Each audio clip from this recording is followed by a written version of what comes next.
আজকে রাশেদ প্রধান সাহেব সুন্দর একটা পোস্ট করছে বিএনপিকে নিয়ে। কে পোস্ট করছে আমি আপনাদের একটু বলি। বড় দল বিএনপি বলতে চায়, ছাত্র সংসদ নির্বাচনের ফলাফল জাতীয় নির্বাচনে প্রভাব ফেলবে না। সেদিন আর বেশি দূরে নয় যখন বিএনপিকে বলতে হবে জাতীয় নির্বাচনের ফলাফল স্থানীয় নির্বাচনে পড়বে না।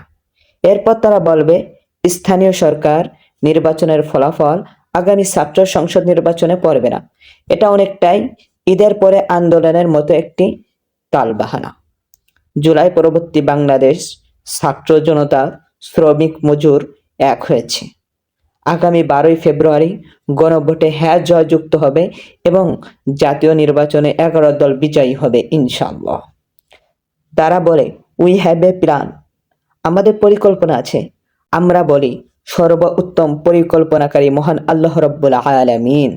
আগামীর বাংলাদেশ হবে ভারতীয় আধিপত্যবাদ মুক্ত, ইসলাম, কোরআন, মানবিক ও সাম্যর বাংলাদেশ। এটা আমাদের প্রচেষ্টা, কবুলের মালিক আল্লাহ। কত সুন্দর কথা বলেছেন।